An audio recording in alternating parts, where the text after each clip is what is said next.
तो आज मैं आपको बताऊंगा बहुत ही अपडेटेड और इंटरेस्टिंग डिस्कवरीज़ के बारे में। क्या एंटीबायोटिक कैंसर का इलाज कर सकती है? कोविड-19 से रिकवर्ड पेशेंट्स इस दुनिया की पॉपुलेशन के ऊपर कैसे बोझ बन सकते हैं? या मार्शियन क्रस्ट में ऐसा क्या मिला है मार्स के क्रस्ट में जिससे लाइफ की पॉसिबिलिटी मुमकिन हो सकती है? ये सब कुछ और बहुत कुछ इस वीडियो में।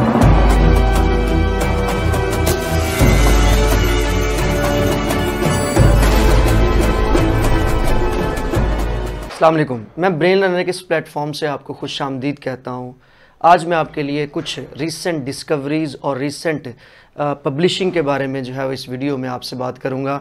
आपको पता है 22 मार्च 2021 को Washington university school of medicine में एक पेपर रिलीज़ हुआ है, जिस पेपर में उन्होंने कोविड-19 से रिकवर्ड पेशेंट्स के बारे में बताया है। उन्होंने कहा ऐसे लोग जिनको माइल्ड सिम्टम्स आए थे, फॉर एग्ज़ाम्पल उनको हॉस्पिटल नहीं जाना पड़ा और उनका टेस्ट पॉजिटिव आ गया था और उनको घरों में ही क्वारंटीन रहना पड़ा और वो रिकवर हो गए, वो आने वाले दिनों में इस दुनिया की पॉपुलेशन के ऊपर बोझ बन सकते हैं।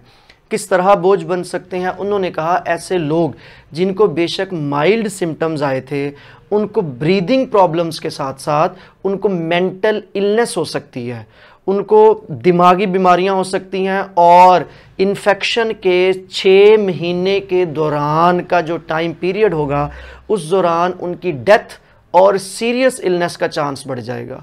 तो इसलिए ये देखा जा रहा है और ये प्रिडिक्ट किया जा रहा है कि ऐसे लोग जो कोविड-19 से रिकवर्ड हो रहे हैं वो आने वाले दिनों में इस दुनिया की पॉपुलेशन के ऊपर बोझ बन सकते हैं या इस दुनिया की पॉपुलेशन के ऊपर बहुत ज़्यादा असर पड़ सकता है। अब मैं आपको बहुत ही एक एडवांसमेंट के बारे में बताता हूँ। शिकागो की एक यूनिवर्सिटी रिसर्च करती है और वो यूनिवर्सिटी ये बताती है कि हम यूकैरियोटिक राइबोसोम्स को मॉडिफाई कर सकते हैं। पहले मैं अपने व्यूअर्स को बताता चलूँ यूकैरियोट्स क्या होते हैं। बेसिकली इस दुनिया में जो ऑर्गेनिजम्स होते हैं वो 5 डिफरेंट टाइप्स के अंदर हमने कैटेगराइज किया हुआ है, जिसमें प्लांट्स, एनिमल्स, फंजाई और कुछ प्रोटिस्ट को हमने यूकैरियोट्स के अंदर रखा है और जो बैक्टीरिया होता है वो प्रोकैरियोट होता है। एंटीबायोटिक एक ऐसी मेडिसिन है जो कि बैक्टीरिया को किल करने के लिए इस्तेमाल होती है। अगर किसी ह्यूमन बॉडी के ऊपर किसी बैक्टीरिया का अटैक होता है, उसको बैक्टीरियल इन्फेक्शन का सामना करना पड़ता है, तो हम एंटीबायोटिक्स खाते हैं और एंटीबायोटिक्स उस बैक्टीरिया को किल कर देती है। अब एंटीबायोटिक का जो मोड ऑफ एक्शन होता है वो हर एंटीबायोटिक का डिफरेंट होता है। फॉर एग्जांपल अगर आप निमोनिया की या साइनोसाइटिस की एंटीबायोटिक कंज्यूम करते हैं, वो एंटीबायोटिक बैक्टीरिया के राइबोसोम को अटैक करती है।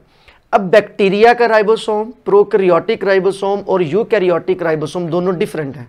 अब प्रोकैरियोटिक राइबोसोम को जाके जब अटैक करती है तो उसके अंदर प्रोटीन्स बनाने की जो एनर्जी होती है या प्रोसेस होता है वो बंद हो जाता है, जिसकी वजह से हमारी बॉडी उसको क्या कर लेती है, टैकल कर लेती है और उसके ऊपर कंट्रोल संभाल लेती है। अब साइंटिस्ट थ्योरेटिकली ये दावा कर रहे हैं कि अगर हम यूकैरियोटिक राइबोसोम्स को मॉडिफाई करके प्रोकैरियोटिक राइबोसोम्स के ऊपर अगर हम उसको चेंज कर दें तो हम जो एंटीबायोटिक बैक्टीरिया को किल करने के लिए इस्तेमाल करते हैं तो वो बैक्टीरिया की एंटीबायोटिक यूकैरियोटिक सेल को किल करने के लिए इस्तेमाल हो सकती है। और आपको पता है कैंसर जो है वो एक एबनॉर्मल सेल डिवीजन ही होती है, एक यूकैरियोटिक सेल ही मल्टीप्लाई करना शुरू कर देता है, जिसकी वजह से पर्सन डेथ की तरफ चला जाता है। तो हम उस एंटीबायोटिक के ज़रिए अगर हम उसके राइबोसोम्स को मॉडिफाई कर लें तो हम क्या कर सकते हैं, हम उससे कैंसर को ट्रीट कर सकते हैं। फ़िलहाल तो थ्योरेटिकली इसकी पब्लिशिंग हुई है।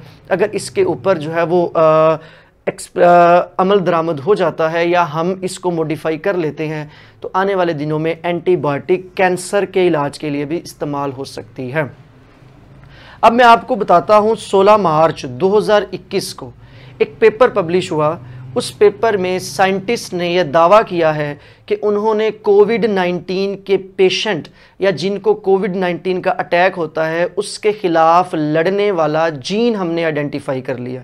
यस, वो कहते हैं कि हमने उस जीन को आइडेंटिफाई किया है जो जीन कोरोना या कोविड के खिलाफ लड़ने के लिए ह्यूमन बॉडी को मदद देता है। मैं अपने व्यूअर्स को बताता चलूँ, वो जीन जो है वो इंटरफेरोन्स से रिलेट करता है और इंटरफेरोन्स में आपको बताता चलूँ वो फ्रंट लाइन फाइटर्स हैं हमारी बॉडी में जो किसी भी वायरस के ख़िलाफ़ लड़ने में मदद देते हैं। अगर आपकी बॉडी को किसी वायरस का अटैक होता है, किसी भी वायरस का, तो उसके ख़िलाफ़ जो आपके इम्यूनिटी के या इम्यून सिस्टम के जो फाइटर सामने आते हैं वो इंटरफेरॉन्स होते हैं। और उन्होंने कहा कि इंटरफेरॉन से रिलेटेड ही वो जीन है जो कोविड के ख़िलाफ़ जो है वो क्या करता है, ह्यूमन बॉडी को प्रोटेक्ट करने के लिए ये सारे प्रोसेसेस को कैरी करता है। अब मैं आपको एक टेक्नोलॉजी के एडवांसमेंट बताता हूँ। एक जो है वो रिसर्च जो है वो पब्लिश हुई और उन्होंने ये बताया कि मार्शियन क्रस्ट, मार्स का जो क्रस्ट है, जो सरफेस है, वो वही केमिकल एनर्जी प्रोड्यूस कर सकता है जो chemical energy deep earth crust produce करती है। मतलब वो केमिकल एनर्जी जो आपको ज़मीन की गहराइयों में मिलती है और जिसकी वजह से माइक्रोबियल पॉपुलेशन, माइक्रो ऑर्गेनिजम्स की जो पॉपुलेशन है वो ग्रो करती है और वो बड़ी होती है और उससे आगे लाइफ की कैरी जो हुई है, एवोल्यूशनरी पॉइंट ऑफ व्यू से यहाँ बात हो रही है। तो वो कहते हैं मार्स की जो सरफेस है, मार्शियन जो क्रस्ट है, वो भी वही केमिकल एनर्जी प्रोड्यूस कर सकता है। और अगर हमें ये एविडेंस मिल गया और अगर हमें इसका सबूत मिल गया तो इसका मतलब है कि मार्स के ऊपर माइक्रो ऑर्गेनिजम्स का सर्वाइवल हो सकता है या मार्स के ऊपर माइक्रो ऑर्गेनिजम्स की डिस्कवरी हो सकती है अगर वो ऑलरेडी अवेलेबल हुए। और अगर ये चीज़ मौजूद हुई तो मार्स के ऊपर लाइफ की पॉसिबिलिटी हो सकती है। जिस तरह एवोल्यूशन के तहत हम कहते हैं अर्थ के ऊपर भी लाइफ की जो पॉपुलेशन या लाइफ की जो स्टार्टिंग हुई है वो माइक्रो ऑर्गेनिज्म से ही हुई है। तो हम कहते हैं अगर ये चीज़ मार्स के ऊपर मिल गई तो मार्स के ऊपर भी लाइफ की पॉसिबिलिटी या लाइफ की स्टार्टिंग हो सकती है। और लास्ट में हम बात करेंगे क्लाइमेट चेंज के हवाले से।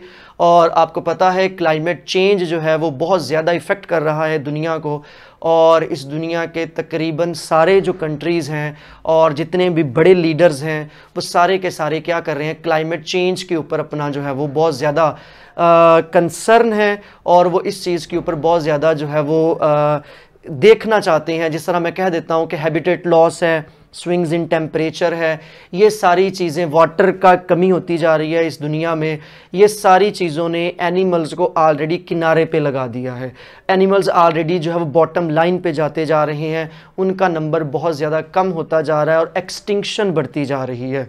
तो साइंटिस्ट ने इस चीज़ के ऊपर जो है वो जीनोम सीक्वेंसिंग की बहुत सारे एनिमल्स की, और एनिमल्स की जीनोम सीक्वेंसिंग करने के बाद उन्होंने इस चीज़ को जो है वो देखा कि कौन सा एनिमल जो है वो ज़्यादा सर्वाइव कर सकता है। और मैं अपने व्यूअर्स को बताता चलूँ, फ़िशेस के अंदर सबसे ज़्यादा एडॉप्टेशन देखी गई है और फ़िशेस के अंदर भी 3 स्पाइन स्टिकलबैक फ़िश है एक, उसके जब जीनोम सीक्वेंस किया तो उसके जीन्स तब्दीलियों को बहुत जल्दी अडॉप्ट करते हैं, चेंजेस को बहुत जल्दी अडॉप्ट कर लेते हैं और वो उन चेंजेस के अंदर सरवाइव कर सकते हैं।